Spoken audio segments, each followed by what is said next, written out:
Shocking details surrounding the foreign African national who somehow became the superintendent of the largest school district in Iowa, making nearly $300,000 a year. 52-year-old Ian Roberts was taken into custody by the Justice Department on a federal firearms charge after his arrest by ICE agents revealed he was living and working in the U.S. illegally. The New York Post now reports Roberts was a pathological liar who never attended MIT and was the subject of 2 sex discrimination lawsuits. DHS Assistant Secretary Tricia McLaughlin also said he had a rap sheet with multiple weapons and drug trafficking charges and never should have been able to work around children. Defending Education's Director of Outreach, Erika Sanzi, joined us on the National News Desk to discuss this developing investigation.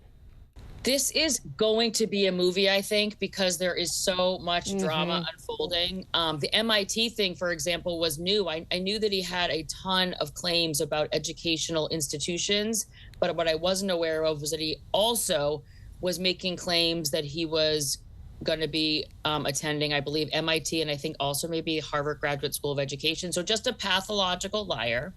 But I mean, major problems here. He lied on his I-9 form about being a citizen. He is registered to vote in Maryland, where he doesn't live, and also he's here illegally. And the same thing happened in Maryland, according to reports. Under penalty of perjury, he also checked off that he was a U.S. citizen in order to register to vote in the state of Maryland as well, according to reports that we're seeing as well.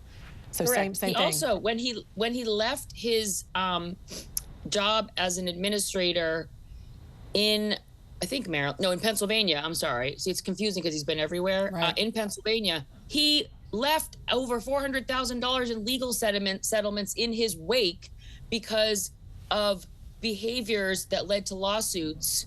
And so the district is on the hook for all this money. And then he just takes off to Des Moines, where again, like, I'm sorry, but like people were just like obsessively looking to check off identity boxes.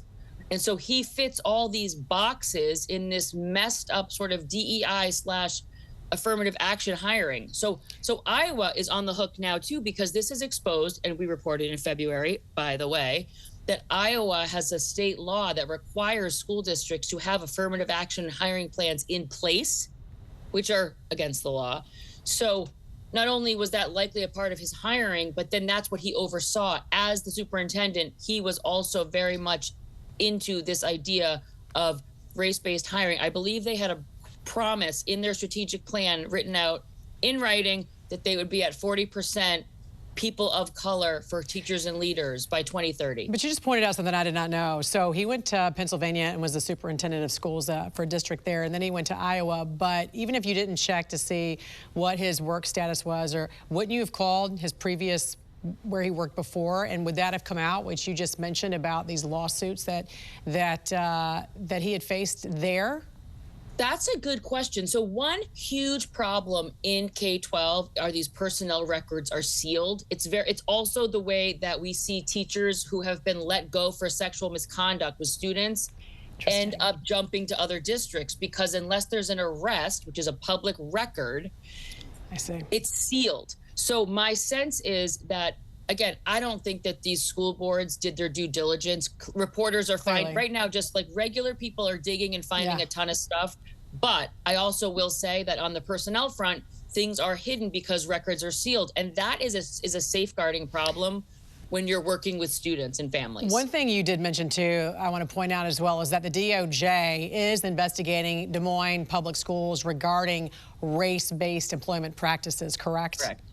Yes, and I think what they're going to find is that what the district is doing is illegal. You cannot have racial quotas for hiring in a public school district. But what they're also going to find is there's a state law on the books that is causing all these districts to implement these plans. So I actually think the unconstitutionality starts at the state level and then moves its way into the district. So I don't see how they wouldn't have to scrap the state law, basically, because otherwise a district says we're just following state law.